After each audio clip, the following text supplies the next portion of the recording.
Hey, this is Gallagher. Today I've got somewhat of a treat for you. I've got a 1991 Ford Escort GT in a delightful cherry red. Here she is. Normally I would have passed right by it, but I had to check it out when I saw the risk that they took on the grill, and I like it. What a delightful car this is. These are, like many other obscure cars, widely beloved by many within the car community. They're odd-looking, quirky, sporty, and somewhat unique. In 1991, Ford improved power with Mazda's 1.8-liter dual overhead cam four-banger, with its 127 horsepower being sent to the front wheels through a 5-speed manual transaxle. Designed by Jack Telnack's design team, the Escort was originally introduced to replace Ford's outdated Pinto, and did so with great success. This same team was responsible for ushering Ford into a new, more aerodynamic era, the 90s, with such greats as the Ford Probe and the game-changing Ford Taurus. They were also responsible for the Fox Body Mustang and Ford Thunderbird of the 1980s. This 1991 Ford Escort also had the new hydraulic roller cams and distributorless ignition on that Mazda engine behind that striking diagonal bar grille. Also new for 1991 was a sport-tuned suspension and four-wheel disc brakes. Hungry for one yet? I am.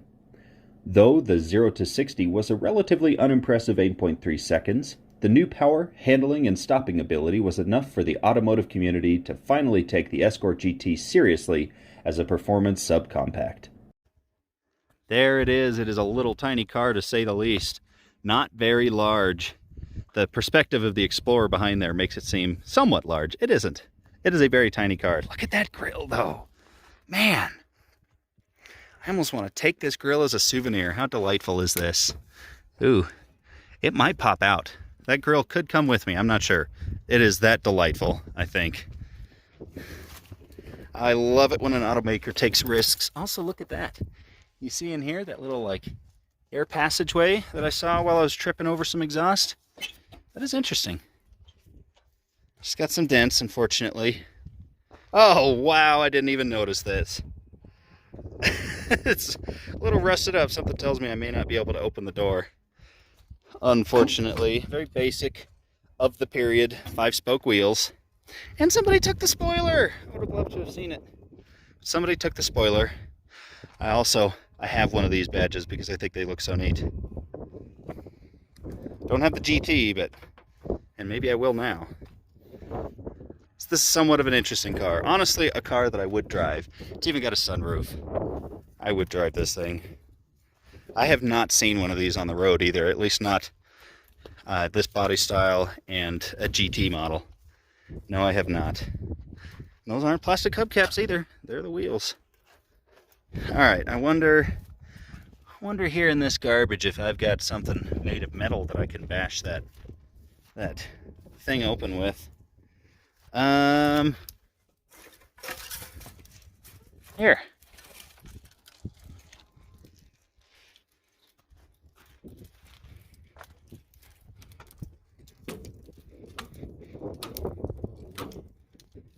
There we go. Ooh, I like the red stripe going down. Did they continue it? Yes, they sure did. Had some red piping. This truly was a GT model and a hatchback, which is neat. Didn't notice that. Check it out. Manual transmission. Crank door locks, or crank windows, though. Only 132,000 miles before it went to the grave. That's too bad. Very 80s dash and interior. I like it when they have the little dash cubby. Tape deck. Basic Ford. They put these in quite a bit. That's interesting, though. I bet you this center button was for AC. Would be my best guess. Mechanical climate control dealies. And what looks to be like some Mr. Clean, or OxyClean, I mean. Did have mirrors. There's that. What is this? What the heck? Oh!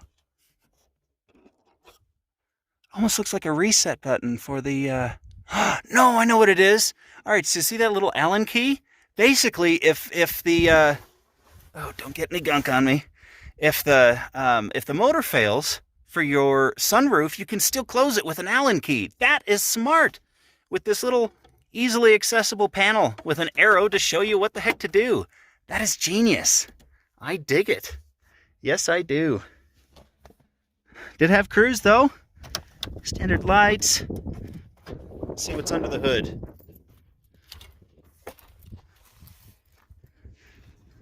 Can I open this? I want to see first. No, it's with the key.